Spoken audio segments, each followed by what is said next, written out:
Class 7 کے طالب علم، السلام علیکم۔ آپ کا سبجیکٹ ہے معاشرت علوم اور چیپٹر نمبر 2 ایران کی تاریخ، جس کے بارے میں آپ نے پڑھا تھا، آپ کو سمجھایا گیا تھا اور بتایا گیا تھا اس کے بارے میں۔ ایران کی تاریخ 500 قبل مسیح سے 500 تک۔ اب آج اس کا اسائنمنٹ جو آپ کے پاس پہنچ گیا ہے، آپ اسائنمنٹ دیکھیں اور سمجھیں۔ اس میں پہلے سوال جواب ہیں جو آپ کی بک میں دیے ہوئے ہیں، اس کے بعد آگے کے کوشچن آنسر ہیں۔ سوال نمبر 1، مندرجہ سوالات کے جوابات لکھیں۔ نمبر 1، ان جگہوں کی فہرست مرتب کریں جو ایرانیوں اور یونانیوں کے درمیان 490 قبل مسیح سے 479 یعنی کہ 479 قبل مسیح سے لڑی گئی، اور شناخت کریں کہ وہ جنگیں کس نے جیتی۔ جواب: 490 یعنی 490 قبل مسیح میں عظیم دارا، جو کہ ایران کا جلیل القدر بادشاہ تھا۔ دارا کے دور میں ایرانیوں اور یونانیوں کی زبردست جنگ ہوئی۔ دارا جو کہ عظیم فوجی رہنما تھا، اس لیے اس کی فوج نے یونانیوں کو شکست دی۔ 486 یعنی کہ 486 میں دارا کے انتقال کے بعد یونانیوں نے انتقاماً اپنا بدلہ لینے اور ایران پر قبضہ کرنے کے لیے جنگ کی۔ ایک بڑی تیاری کی دارا کے انتقال کے بعد اس کا بیٹا چرکس، اس کو صحیح کر لیں، چرکس تخت نشین ہوا اور اس نے یونانیوں کو شکست فاش دی۔ 486 قبل مسیح سے 480 یعنی 480 قبل مسیح تک چرکس کو بڑی بغاوتوں کا سامنا کرنا پڑا، اور جو دارا کے انتقال کے بعد سلطنت کے مختلف علاقوں میں ظاہر ہو گئی تھیں۔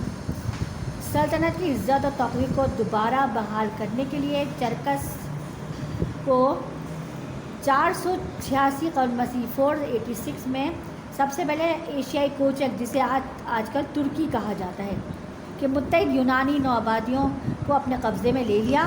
اس یونانی جزیروں پر حملے کے نتیجے میں باہم دست و گریباں یونانی شہری ریاستوں کے آپس میں اتحاد کے غیر خواہش شدہ اثرات مرتب ہوئے، اور نتیجے میں 479 یعنی کہ 479 قبل مسیح میں ایرانی بحری فوج کو مکمل طور پر تباہ کر دیا گیا۔ اس طرح 479 یعنی کہ 479 قبل مسیح میں یونانی یہ جنگ جیت گئے۔ اب سوال نمبر 2 دیکھیں۔ سائرس ان لوگوں کے ساتھ کیسا سلوک کرتا تھا جن کو وہ فتح کرتا تھا؟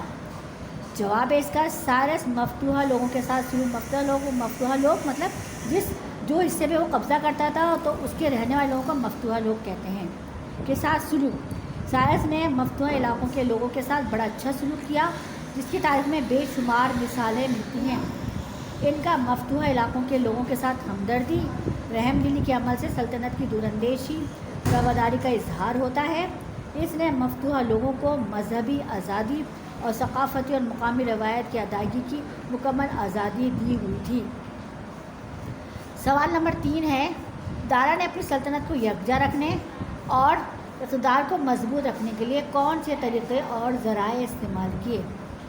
جواب ہے: دارا کے دو ذرائع نے حکومت یعنی اپنی سلطنت کو یکجا اقتدار کی مضبوطی کو برقرار رکھنے میں مدد دی، جن میں راستوں کے شاندار نظام کی وجہ سے دارا کو اپنی سلطنت کے سب سے زیادہ دور دراز کے علاقوں سے رابطہ رکھنے میں سہولت ملی، جس کی مثال ایک مشہور شاہی سڑک ہے جو کہ ایران میں سوسا سے انوتولیا میں سارڈس کی تک جاتی ہے۔ یہ سارے علاقے ہیں جو ایران کو ملاتے ہیں، مختلف ریاستیں جو ایران کو مختلف حصوں سے ملاتی ہیں، جس کا فاصلہ 1677 یعنی کہ 1677 میل تھا۔ دارا نے دوسرا ذریعہ بھی استعمال کیا، انہوں نے ایشیائی کوچک میں لائدیان سے دھاتوں کے سکے بنوائے۔ یہ عمل پہلی مرتبہ ہوا تھا جو معیاری قدر کے سکے اتنی وسیع سلطنت میں گردش میں آئے تھے۔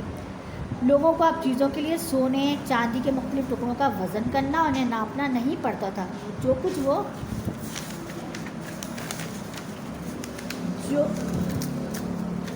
وہ خریدا کرتے تھے۔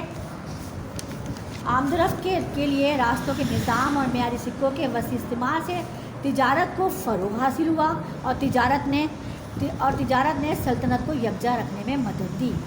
اب سوال نمبر 2 ہے، خالی جگہ دیکھیے۔ اسائنمنٹ میں دیکھیے فل ہوئی ہوئی ہے، بالکل اسی طرح فل کرنا ہے، اسی طرح اتارنی ہے۔ نمبر 1 ایرانی سلطنت کی بنیاد سال 500 قبل مسیح یعنی 500 قبل مسیح میں رکھی گئی۔ سوال نمبر 2 وہ مشہور سڑک جس کو دارا نے بنوایا تھا شاہی سڑک کے نام سے مشہور ہے۔ نمبر 3 وہ مذہب جس نے لوگوں کو اپنے مسائل کے بارے میں سوالات کے جوابات دیے وہ مذہب زواسٹر تھا۔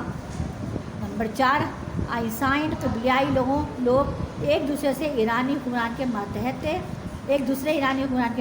تھے جس کا نام دارا تھا۔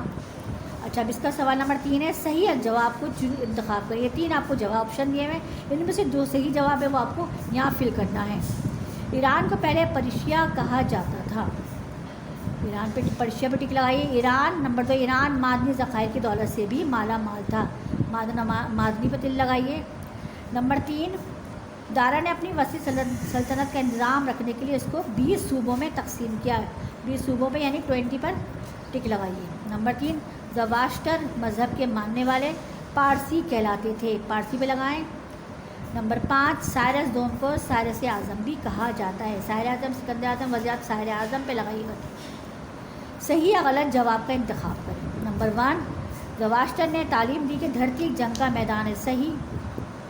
سائرس کا جانشین اشوک تھا، غلط۔ ایرانی بادشاہ سونے چاندی کا ذخیرہ کرتے تھے، صحیح۔ نمبر 4 ایرانی سلطنت کے حکمرانوں نے شاہی سڑک بنائی، صحیح۔ نمبر 5 سائرس نے ایران میں کمزور سلطنت کی بنیاد رکھی، غلط۔ بالکل یہ ہو گیا آپ کے صحیح غلط، اور یہ مکمل اسائنمنٹ ہو گیا ہے۔ یہ مقاط اول کا ہے اور آپ کو بالکل نیٹ اینڈ کلین کرنا ہے اور جس طرح بتایا گیا بالکل اسی طرح کرنا ہے۔ اس کے ساتھ ہی آج کا یہ کام ختم ہوتا ہے، انشاءاللہ اگلے کام کے ساتھ پھر حاضر ہوں گے۔ اللہ حافظ۔